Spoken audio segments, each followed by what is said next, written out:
This question brings me back a few years ago, when I was new here in the city. I had to live in a dilapidated apartment building that I rented outside of the school campus because the dormitory was full.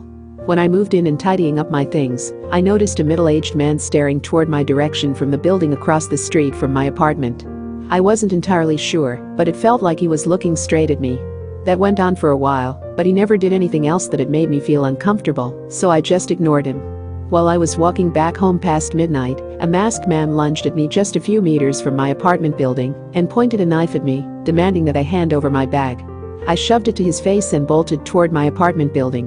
When I reached the doorknob, he grabbed my collar and threw me to the ground. Fortunately, someone came to my rescue. He easily disarmed the thief who scampered when he realized he had no chance of winning. I immediately recognized my savior. It was the weird old man across my building. He left immediately without saying anything, and I couldn't thank him properly because I was still in shock. The next day, I asked around who he was, and I discovered that he was a military officer who used to live in my apartment building 10 years ago before a fire that killed most of its residents broke out. He was among those who had lost all their family members. He was just spared since he was stationed out of town.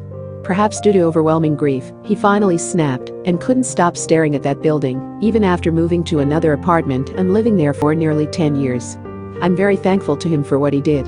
I think he's not entirely crazy, he just needs to find peace from everything that happened, and I hope he finds it soon.